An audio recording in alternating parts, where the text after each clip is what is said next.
Chanakya forum presents रणक्षेत्र।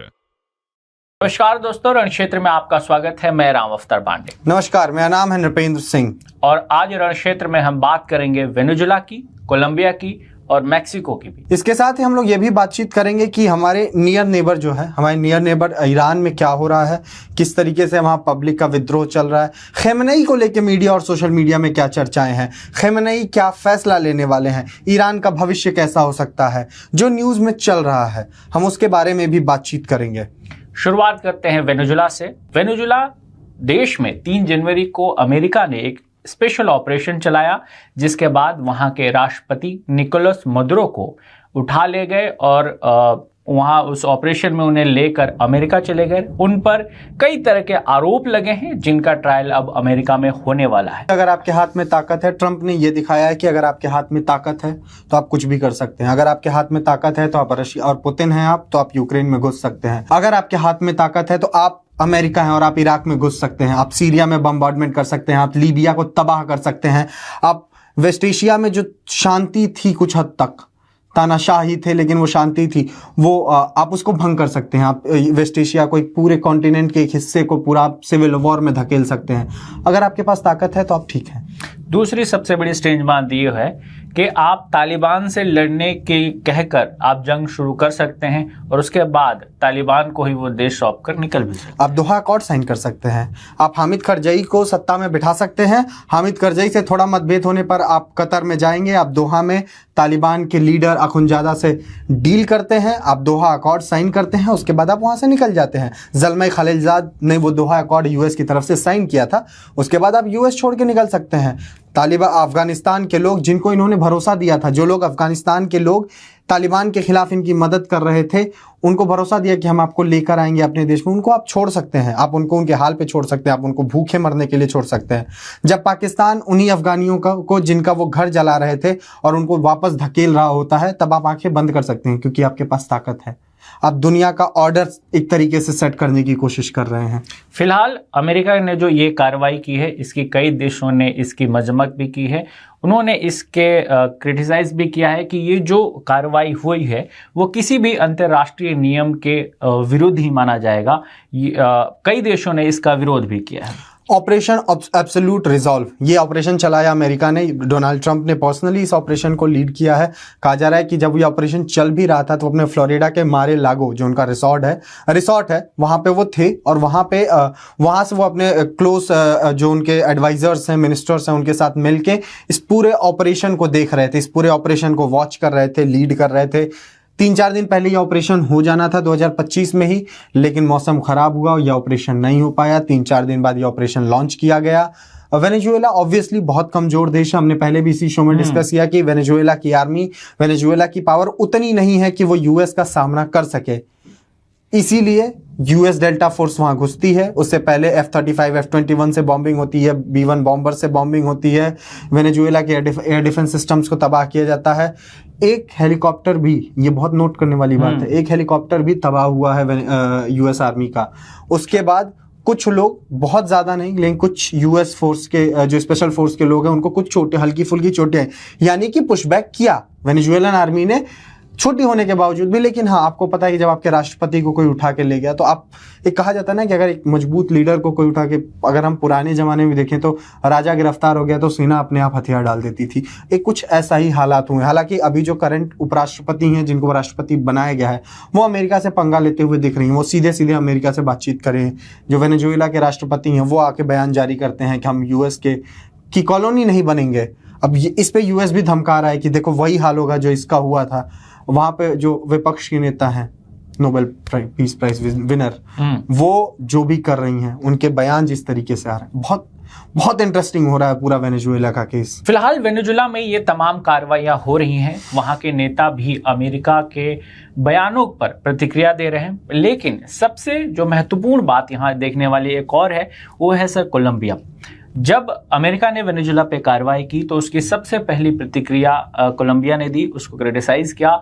लेकिन Donald Trump ने अब कोलंबिया को भी धमकी दी है और कोलंबिया पर भी भेजने के आरोप कोलंबिया पे भी अब लगा रहे हैं। इसी तरह के आरोप उन्होंने वेनेजुला पर भी लगाए, कार्रवाई भी की। लेकिन जैसे जैसे तथ्य अब सामने आ रहे हैं वो साफ दिख रहा है कि वेनेजुला पे जो कार्रवाई हुई वो ड्रग्स मात्र भर नहीं था, वहां मामला तेल का था, गोल्ड का था, रेयर अर्थ मटेरियल्स को लेकर भी बात आ रही है।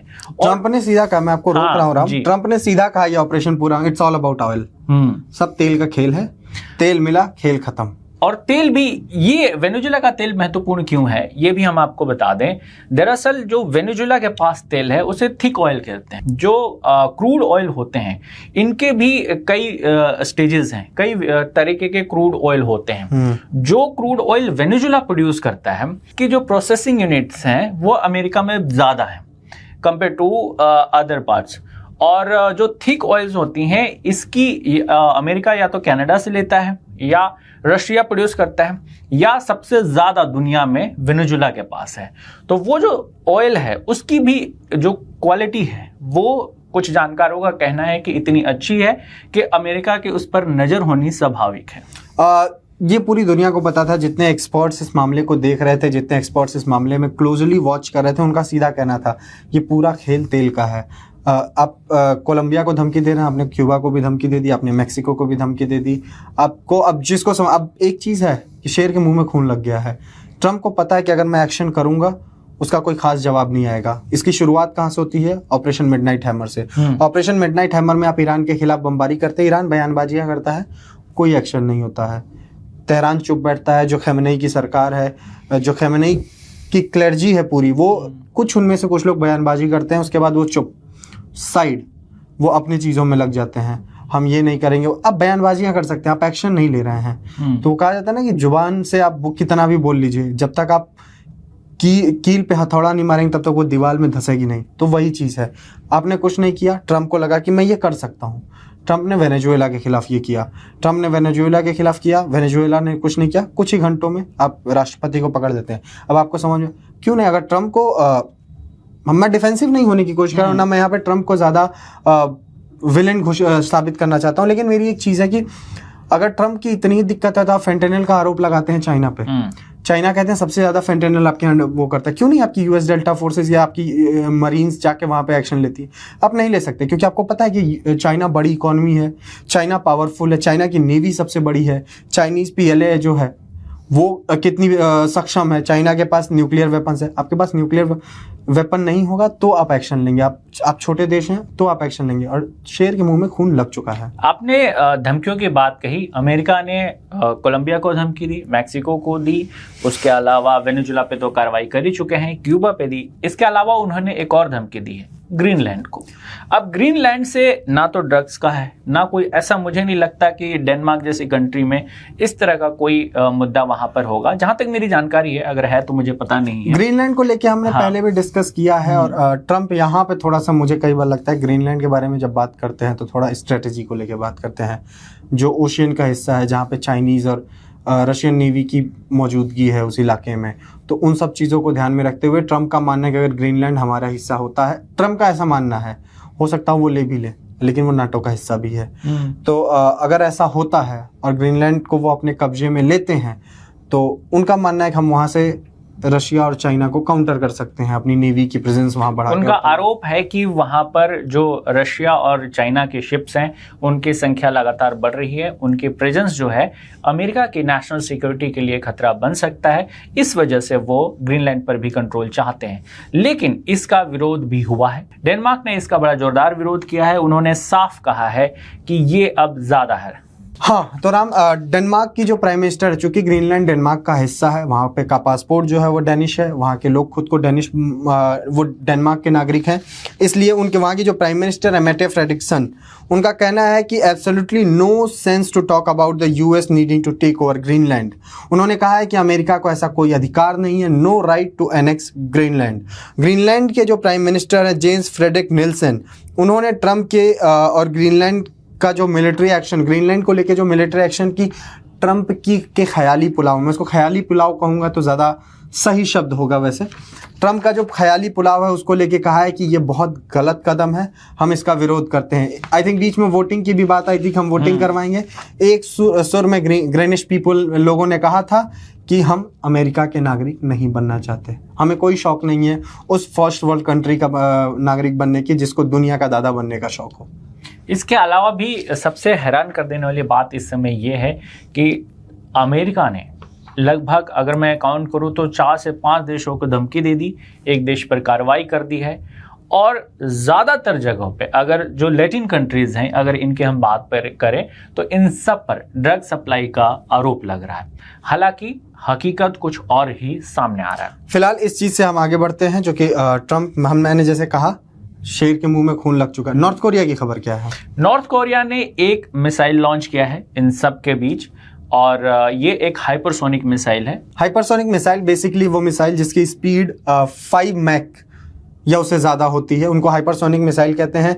इस कैटेगरी में रशिया है, आपके पास चाइना के पास हाइपरसोनिक मिसाइल है, यूएस के पास है, इंडिया भी अपनी हाइपरसोनिक मिसाइल बना रहा है। नॉर्थ कोरिया ने टेस्ट कर ली है। ये उनका स्टेट जो मीडिया है उसने ये जानकारी दी है।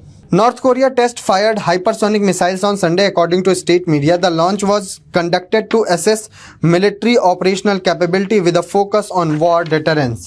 आपने बोला था शुरू में, राम, मेरा एक सवाल आपसे, आपने बोला था शुरू में कि ये जो मिसाइल फायर हुई है, जो हाइपरसोनिक मिसाइल टेस्ट किया है नॉर्थ कोरिया ने, इसको इस पूरे मैटर से जोड़ के देखा जा रहा है, ऐसा क्या है? जोड़ के नहीं, इन एक ऐसे वक्त में जब अमेरिका ने वेनेजुएला पे हमला कर दिया, कोलंबिया, क्यूबा, मैक्सिको को वो धमकी दे रहे हैं, ऐसे टाइम में नॉर्थ कोरिया ने एक मिसाइल टेस्ट करने का उसके स्टेट मीडिया ने दावा किया है।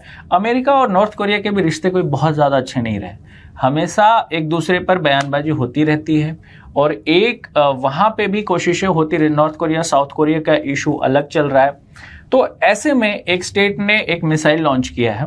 बेसिकली चूंकि यूएस आर्म फोर्सेस का प्रेजेंस साउथ कोरिया में है, साउथ कोरिया पे यूएस आर्मी का, यूएस का इन्फ्लुएंस बहुत ज़्यादा है।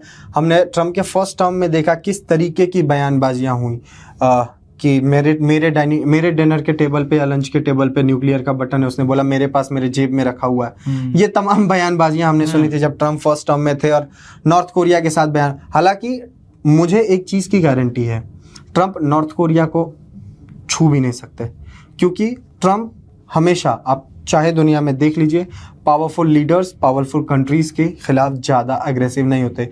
या तो जो कंट्रीज़ ज़्यादा बात नहीं करती वो उनको लेके बहुत हार्श होते हैं, या जो कंट्रीज़ बहुत कमज़ोर होती हैं। आप देख लीजिए रशिया के खिलाफ ट्रंप कुछ बात नहीं कर रहे, चाइना के खिलाफ ज़्यादा बयानबाजियाँ नहीं, नॉर्थ कोरिया नहीं। इंडिया को भी हम जोड़ सकते हैं, इंडिया के खिलाफ भी वो जो बातचीत है, जो चीज़ें हैं, वो भारत बहुत स्पष्ट रहा है। टैरिफ लगाया, भारत ने कुछ नहीं बोला। आप टैरिफ को लेके तमाम बयानबाजियां करना शुरू किया, भारत ने कुछ नहीं बोला, बोला ये गलत है जो आप कर रहे हैं, आपको डील करनी है। कि आज भी जब ट्रंप ने मोदी जी को लेके बयान बोला कि वो चाहते हैं मुझे खुश करना, भारत कहता है कि बकवास मत कीजिए, आप डील की बात कीजिए, डील में इंटरेस्टेड है हम डील करेंगे, नहीं इंटरेस्टेड है हमने तमाम देशों से FTA साइन कर लिया है, हमने ओमान के साथ डील साइन कर लिया, हम न्यूजीलैंड के साथ डील साइन करने वाले हैं, हमने UK के साथ कर ही ली है, हम कतर के साथ बातचीत में, तमाम देशों के साथ, कई देशों के साथ साइन हो चुकी है। इजराइल के साथ आपकी FTA की बातचीत हो रही है। इजराइल अपनी डिफेंस मैन्युफैक्चरिंग के लिए इंडिया को एक अच्छे ऑप्शन के तौर पे देख रहा है। ऐसे में भारत भी ज़्यादा ट्रंप को तवज्जो नहीं दे रहा है, तो ये एक मैटर हो जाता है। इसलिए ट्रंप नॉर्थ कोरिया के खिलाफ कुछ नहीं करने वाला, ये बात मुझे लगभग ये सेंस है। आगे चलते हैं, आगे बात करते हैं ईरान की। ईरान में पिछले कुछ दिनों में वहाँ पर एक प्रदर्शन चल रहा है। वहाँ पर ईरान में जिस तरह से महंगाई बढ़ी है, जिस तरह से वहाँ पर बेसिक चीज़ों की कीमतें बढ़ी हैं, उसको लेकर ईरान की जनता सड़कों पर है। ईरान में लोगों ने खेमेनेई, डेथ टू खेमेनेई और तमाम नारेबाजियां की। जब शुरुआती दिनों में जब प्रोटेस्टर्स की मौत हुई, उनके लास्ट राइट्स में जब लोग इकट्ठा हुए तो वहाँ पे नारेबाजी हुई, तमाम चीज़ें। ट्रंप ने भी धमकी दी कि लॉकड एंड कॉकड हम खड़े हैं। ऐसे में जब ये सारी बयानबाजियां हो रही हैं, अब एक खबर आ रही है। खबर ये आ रही है कि खेमेनेई अपना ऑप्शन ढूंढ रहे हैं। खेमेनेई ईरान छोड़ के जाने की तैयारी कर रहे हैं। शाह ऑफ ईरान को वापस लाने की बातचीत हो रही है। वहाँ पे यूनिवर्सिटी स्टूडेंट्स, शॉप ओनर्स, हालांकि कई ऐसे सोशल मीडिया पे वीडियोस भी हैं जो हम यहाँ नहीं चला सकते ऑब्वियसली, जिनमें किस ब्रुटैलिटी के साथ उनके साथ एक्शन लिया जा रहा है। तो जो बातें चल रही सोशल मीडिया पे, कई खबरें ये भी आ रही हैं कि खेमेनेई ये विचार कर कर रहे हैं कि अगर ये प्रोटेस्ट बढ़ता है उनके खिलाफ तो वे देश छोड़ देंगे। फिलहाल इस बात की कोई हमें पुख्ता जानकारी नहीं है, हमने अभी तक किसी मेन स्ट्रीम मीडिया को ये चीज़ कवर करते हुए नहीं देखा है, तो हम इस बात पे मुहर नहीं लगा रहे हैं। फिलहाल ईरान में जो प्रोटेस्ट चल रहे हैं वो बढ़ते जा रहे हैं दिन प्रतिदिन। हाँ, दिन पर दिन प्रोटेस्ट बढ़ते जा रहे हैं। इसको लेकर ईरान में एक जो लीडरशिप है उसमें भी थॉट आ रहा है। अमेरिका ने कहा कि अगर विरोधियों पर कार्रवाई होती है या उन पर फायरिंग चलती है तो वो चुप नहीं रहेंगे। वो एंटर करने की उन्होंने बात कही कि वो भी इस पर कार्रवाई करेंगे, जिसके बाद ईरान के नेताओं ने इस पर प्रतिक्रिया दी है। कई नेताओं ने ये कहा, कुछ ने तो ट्रंप का मजाक उड़ाया। खamenei के क्लोज एड ने उनका मजाक उड़ाया है ट्रंप का कि हमने देखा आप किस तरीके से एक्शंस लेते हैं। उन्होंने अफगानिस्तान का एग्जांपल लिया था। पूरी दुनिया ने देखा किस तरीके से यूएस फोर्सेस अफगानिस्तान छोड़ के गई। उसके बाद जो है और भी खबरें आ रही हैं। मसूद पेजेशकियां जो ईरान के राष्ट्रपति हैं, उन्होंने कहा, उनका एक बहुत शुरुआती दिनों में एक स्टेटमेंट आता है कि अगर हम अपने लोगों की मांगों को नहीं पूरा कर पा रहे हैं तो हमें नर्क में भी जगह नहीं मिलेगी। वो कुछ इस तरीके का बयान दे रहे थे। फिलहाल जो भी बातचीत होगी वेनेजुएला को लेके, जो भी बातचीत होगी ईरान को लेके, जो भी और भी दुनिया में हैपनिंग्स होंगी उसके बारे में हम आपसे इस शो में बातचीत करते रहेंगे। फिलहाल ये वीडियो आपको कैसा लगा कमेंट बॉक्स में जरूर बताएं और वीडियो को लाइक और शेयर करना बिल्कुल ना भूलें। रण क्षेत्र में आज बस इतना ही। जय हिंद। जय हिंद।